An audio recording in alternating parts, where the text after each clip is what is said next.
some riding axe niggas. Ain't nobody hating on Eminem, and his music is trash. And I agree with Lord Jamar. It's not hard to see a jealous lame who is racist. Stupid. Lord Jamar was in a rap back in the day. Brand Nubians. He loves his black people. I don't feel Eminem either. None of my friends listen to him. It's this clown looking like a knockoff Fresh Prince. Hey, can you tell me a bedtime story? Sure, son. Now this is a story all about how my life got. Gosh, these comments are so mean. I wish there was something I could do. The bad boy Diddy hotline. I can call. Thank you for calling the Bad Boy Hitman hotline. If you know your party extension, please enter it in now. If not, please choose from one of the following options. Have you not paid for child support? And now you have a girlfriend named Raquanisha Peaches Pearl who is on your back? And do you need her canceled or dealt with? Please press 1 now. Are you being targeted by professional YouTube commenters and they're saying really mean things? Well, press 3 now and we can handle them. Yes! That's it! Hey, what is up there, guys, and welcome back to another episode of The Evolve. How you guys doing on today? Man, I'm doing alright. If you are new to the channel, please be sure to subscribe. Go ahead and take a moment. It won't cost you anything. So, today what I want to do, I wanted to take a little bit of time to talk about this guy, Diddy. Because I did this episode in 2017 and 2018, but now we need to get a little update on 2019. What am I talking about? You see, in 2017, Joe Budden had a podcast. He had a podcast. This was after Killshot had happened. Then Joe Budden, he gets on his podcast and he said that, you know what?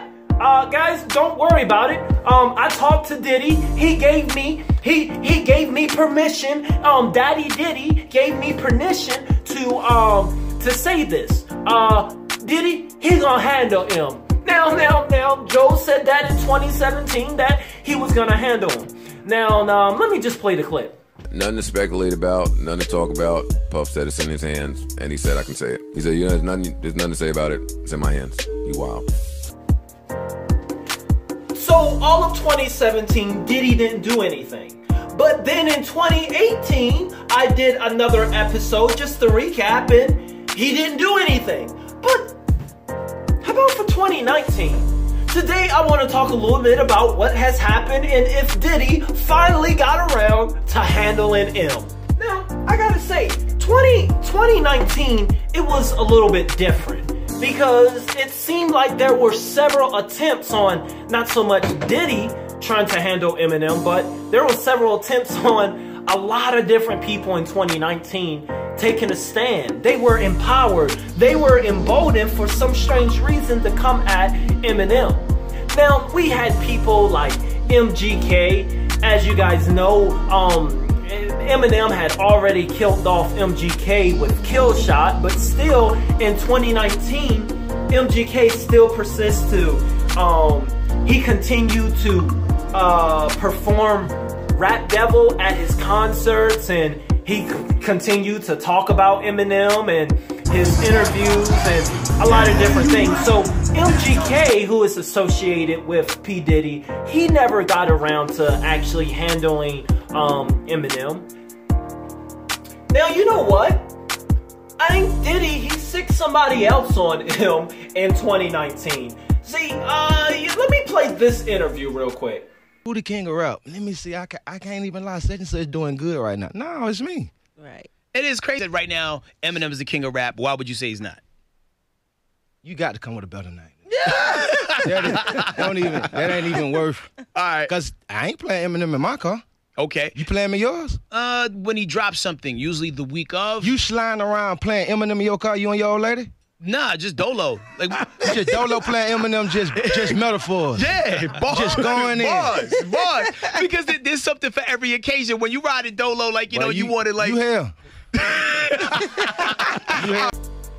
Yeah, so that's from Gucci Mane. See, he did a lot of talking in 2019. He had like a week where he talked about Eminem and what he was gonna do. And, well, he talked about how, as you seen in the clip, how Eminem ain't that dude. But Gucci Mane, he didn't really handle, he didn't spit no bars. He didn't come at Eminem with a diss track. So that was a failed attempt in 2019.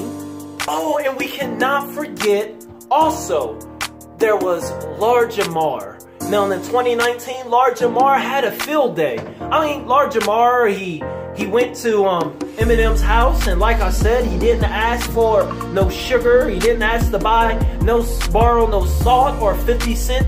But he said, hey, can I just get a cup of clout?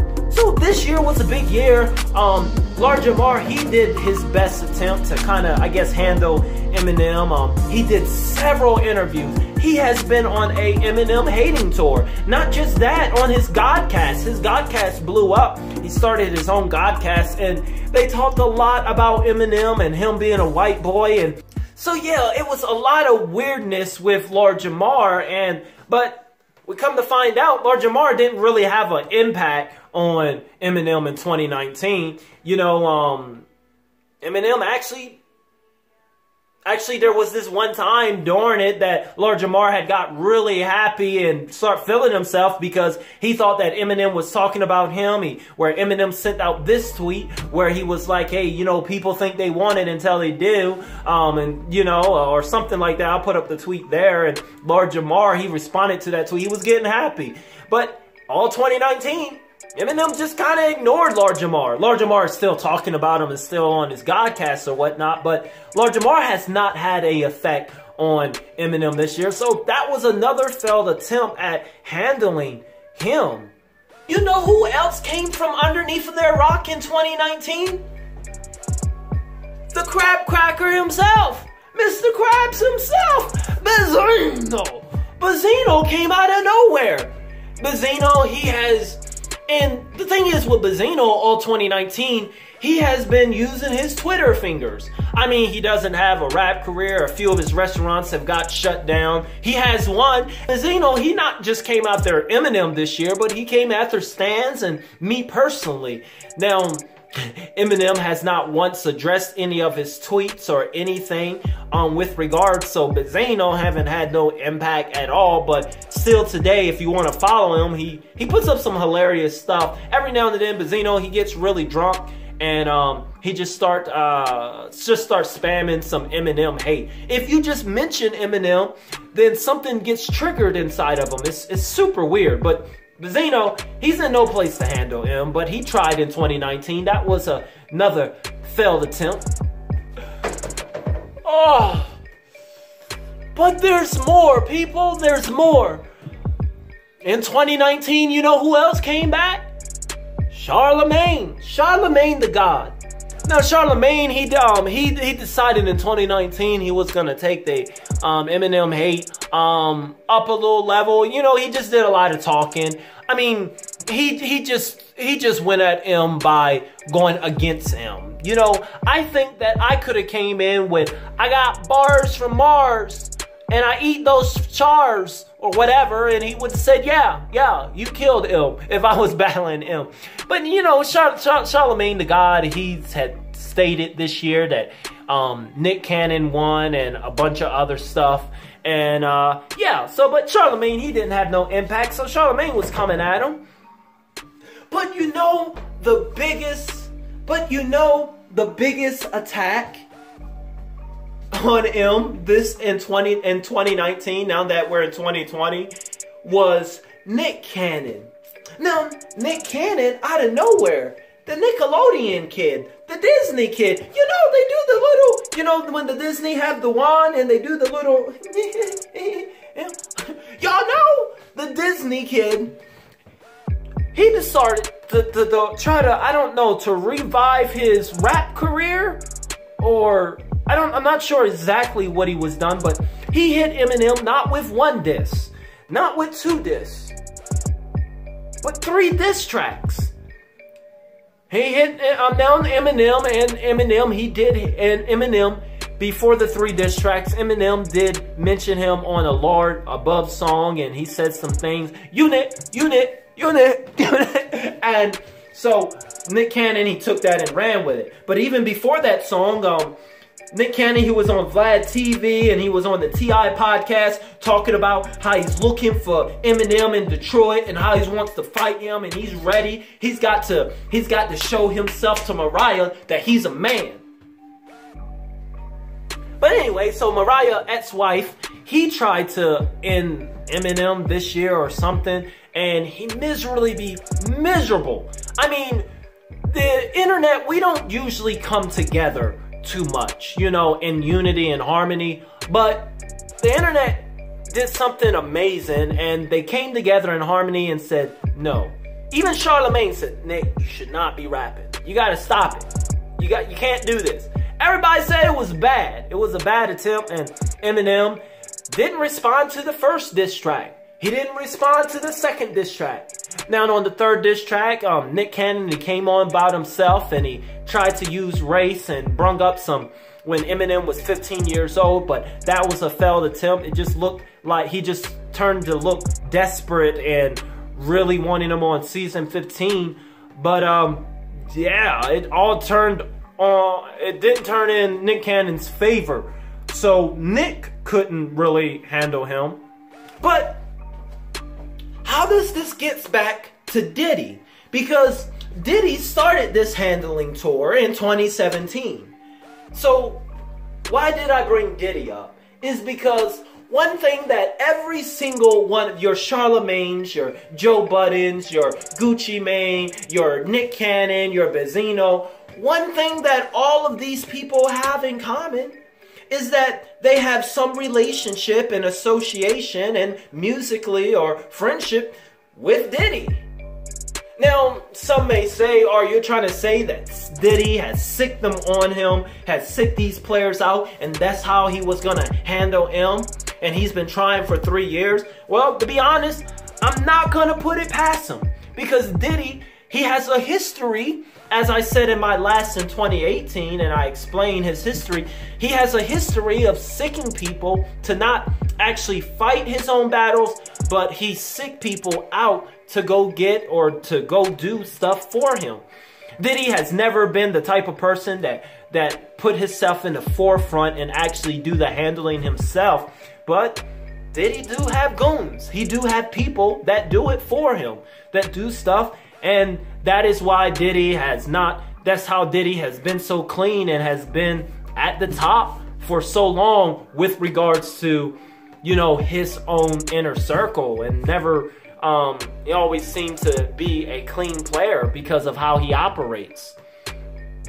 So yes, he have a history, and I don't put it past him to galvanize and to be that petty to kind of, you know, we're not going to be down with him, you know, but it's been another failed attempt. He tried in 2017. People have tried in 2018. They tried and failed in 2019 because 2019 was one of, since the past decade, 2019, Eminem has been the most active than ever before. I mean, this try and with all these attacks against Eminem, it only inspired him to work harder. It only inspired him to have more diss tracks, more features, more music, more albums. It inspired. So I say to all the haters, we thank you so much. On behalf of all the Eminem fans, all the Eminem stans, we look forward to your hate. We look forward to you trying again in 2020. Because you wake up a bear, you wake up a rap god, and you inspire him and you keep him going. He's not going anywhere. I mean, like I always say at the end of my videos, that I appreciate my haters and that you need some haters in your life. You know, because honestly, I can use some new haters because my old haters, they're starting to like me, and well, you just don't want everybody liking you. You gotta have some people challenging you and pushing you to want to do. And I think that's what they did in 2019. And another failed attempt from Diddy and all the Diddy bunch. I'm about to say Diddy bunch for some reason. All the Diddy bunch, good try. We'll see you all here in 2020. We'll see what you guys have in store. Other than that there, guys, I thank you all for watching. If you are a long time watcher, I say go ahead, hit me with a hashtag Evolver. I will see you all in the very next video. As always, it's super fun. If you are new, be sure to subscribe. As always, guys, keep the joy. It's gonna be alright. You ain't gotta worry about a thing. KIP. I'll see you guys later.